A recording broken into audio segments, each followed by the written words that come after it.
Tetapi apa yang Yesus Kristus katakan dan ajarkan kepada kita? Kasihi musuhmu, berbuatlah baik kepada musuhmu, mintalah berkat bagi musuhmu, berdoalah bagi musuhmu.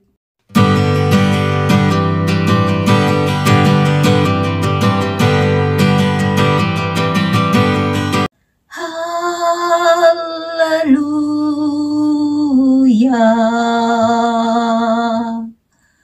Karena Tuhan Allah kita yang Maha Kuasa telah menjadi Raja. Mari kita bersorak-sorai. Haleluya.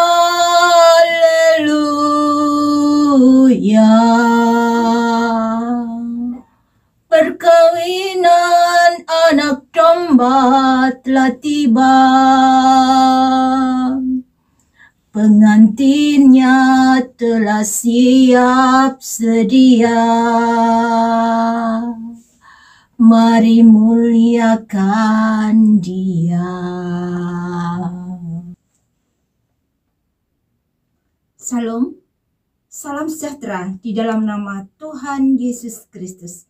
Bapak Ibu saudaraku sekalian, senang sekali saya bisa berjumpa lagi dengan saudara sekalian dalam acara khotbah online yang saya beri tema Kasihilah Musuhmu. Ayat pembacaan firman Tuhan saya ambil di dalam Lukas pasal yang ke-6 ayat yang ke-27 sampai ayat yang ke-36. Tuhan Yesus berkata, kasihilah musuhmu, berbuatlah baik kepada orang yang membenci kamu, mintalah berkat bagi orang yang mengutuk kamu, berdoalah bagi orang yang mencaci kamu. Barang siapa menampar pipimu yang satu, berikanlah juga kepadanya pipimu yang lain. Dan barang siapa yang mengambil jubahmu, biarkan juga ia mengambil bajumu. Berilah kepada setiap orang yang meminta kepadamu, dan janganlah meminta kembali kepada orang yang mengambil kepunyaanmu. Dan sebagaimana kamu kehendaki supaya orang perbuat kepadamu, perbuatlah juga demikian kepada mereka. Dan jikalau kamu mengasihi orang yang mengasihi kamu, apakah jasamu? Karena orang-orang berdosa pun mengasihi juga orang-orang yang mengasihi mereka. Sebab jikalau kamu berbuat baik kepada orang yang berbuat baik kepada kamu, apakah jasamu? Orang-orang berdosa pun berbuat demikian. Dan jikalau kamu meminjamkan sesuatu kepada orang, karena kamu berharap akan menerima sesuatu daripadanya, apakah jasamu? Orang-orang berdosa pun meminjamkan kepada orang-orang berdosa supaya mereka menerima kembali sama banyak. Tetapi kamu kasihilah musuhmu dan berbuatlah baik kepada mereka dan pinjamkan dengan tidak mengharapkan balasan. Maka upahmu akan besar dan kamu akan menjadi anak-anak Allah yang maha tinggi. Sebab ia baik terhadap orang-orang yang tidak tahu berterima kasih dan terhadap orang-orang yang jahat. Hendaklah kamu murah hati, sama seperti Bapamu adalah murah hati. Apa yang Yesus Kristus ajarkan adalah sangat bertentangan dengan pengalaman hidup kita setiap hari. Dan ketika ada orang yang berbuat jahat kepada kita, justru kita menjadi tidak senang, kita menjadi tidak sabar, kita ingin membalas dendam. Terlebih di dalam hati kita mungkin bergumam, semoga mereka tidak selamat, cepat mati, tidak berhasil, dan sebagainya. Tetapi apa yang Yesus Kristus katakan dan ajarkan kepada kita? Kasihi musuhmu, berbuatlah baik kepada musuhmu, mintalah berkat bagi musuhmu, berdoalah bagi musuhmu. Kalau Kita ditampar pipimu yang satu, berikan juga pipimu yang lain. Berikan apa yang diminta kepadamu dan jangan memintanya kembali. Sungguh pengajaran Tuhan berlawanan dengan keinginan kita, manusiawi kita. Karena itu adalah kebodohan bagi dunia ini. Sesuatu yang tidak mungkin, tidak masuk akal. Biasanya kita itu menjadi marah, tidak senang apabila barang kita itu diambil orang lain.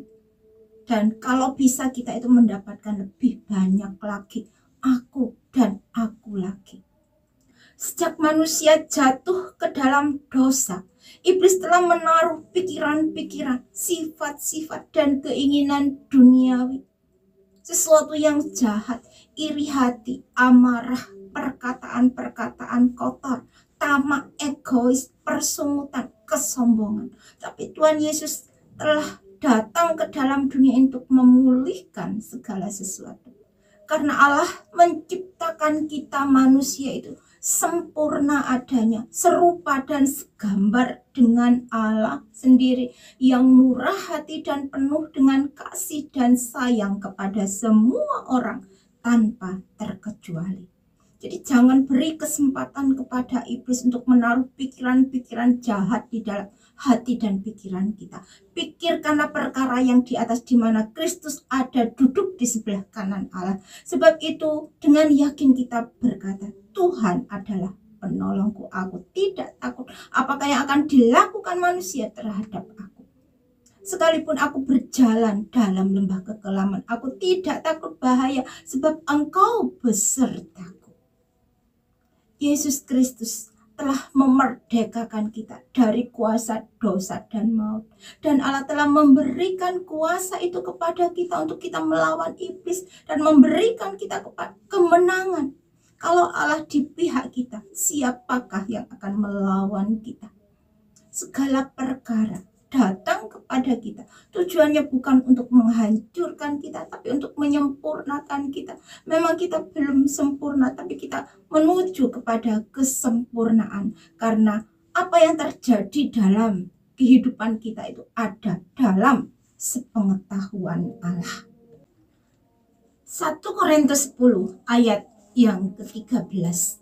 Pencobaan-pencobaan yang kamu alami ialah pencobaan-pencobaan biasa yang tidak melebihi kekuatan manusia. Sebab Allah setia dan karena itu Ia tidak akan membiarkan kamu dicobai melampaui kekuatanmu. Pada waktu kamu dicobai, Ia akan memberikan kepadamu jalan keluar sehingga kamu dapat menanggungnya.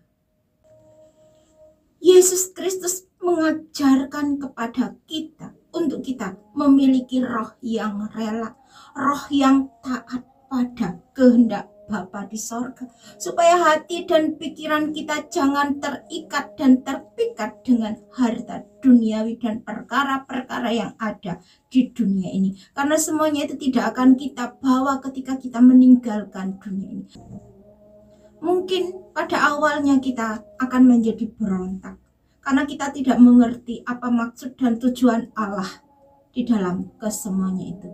Mungkin kita ingin lari dari masalah kita, tapi ketika kita mengingat pengorbanan Yesus Kristus yang telah mati terpaku di atas kayu salib, Dia yang tidak memikirkan dirinya sendiri, tapi Dia dengan rela dan taat mengorbankan dirinya sebagai korban penebusan dosa-dosa manusia. Allah telah menunjukkan kasih-Nya kepada kita dengan cara yang demikian, yaitu ketika kita masih berdosa, Kristus mati bagi kita supaya kita dibenarkan oleh darah-Nya. Malahan kita diselamatkan dari murka Allah melalui Kristus Yesus. Pengorbanan Yesus Kristus membuat kita belajar untuk pasrah, untuk kita dapat melakukan apa yang menjadi kehendak Allah di dalam kehidupan kita.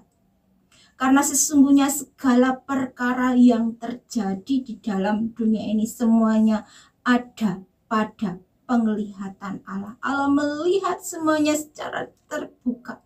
Dia melihat anak-anak manusia baik yang baik atau mereka yang jahat. Dan Allah akan membalaskan kepada kita semua setimpal dengan apa yang telah kita perbuat di dalam dunia ini. Firman Tuhan, janganlah takut jika diaibkan oleh manusia, dan janganlah terkejut jika dinista oleh mereka. Sebab ngengat akan memakan mereka seperti memakan pakaian, dan gegat akan memakan mereka seperti memakan bulu domba. Tetapi keselamatan yang daripadaku akan tetap untuk selama-lamanya, dan kelepasan yang kuberikan akan lanjut dari keturunan kepada keturunan. Akulah yang menghibur kamu. Siapakah engkau, maka engkau takut terhadap manusia yang memang akan mati, terhadap anak manusia yang dibuang seperti rumput, sehingga engkau melupakan Tuhan yang menjadikan engkau, yang membentangkan langit dan meletakkan dasar bumi, sehingga engkau terus gentar sepanjang hari terhadap kepanasan amarah penganiaya. Jadi adalah kesukaan dari Allah Bapa kita di sorga. Apabila kita di dalam kehidupan ini, kita dapat berjuang untuk melakukan kehendak Allah di dalam kehidupan kita. Sekalipun itu sakit bagi daging kita, tetapi sungguh kita akan menjadi orang-orang kesayangan Allah sendiri, orang-orang kebanggaan, orang-orang kepunyaan Allah sendiri, yang membuat Allah bersukacita, bersukaria karena kita. Kiranya firman Tuhan boleh menjadi berkat di dalam kehidupan kita, untuk kita mengandalkan Allah saja di dalam kehidupan kita. Jangan lupa untuk like, comment, share, dan subscribe, dan nyalakan loncengnya, serta tekan tombol gabung untuk mendapatkan akses VIP. Sampai jumpa pada video selanjutnya. Tuhan memberkati. Orang yang duduk dalam lindungan yang maha tinggi dan bermalam dalam naungan yang maha kuasa, akan berkata kepada Tuhan, perlindunganku, pertahananku, Allahku yang ku percayai. Terima kasih Tuhan, terima kasih Allah. Ini iman percaya kami kepadamu Bapa. Terima kasih Tuhan, Engkau Allah kami yang hidup, Engkau Allah kami yang berkuasa dulu, sekarang, sampai selama-lamanya. Kami sudah membaca merenungkan firman-Mu. Kiranya Tuhan mampukan kami untuk kami boleh melakukan apa yang menjadi kehendak-Mu dalam kehidupan kami. Di dalam nama Tuhan Yesus Kristus kami sudah berdoa dan mengucap syukur. Haleluya. Amin.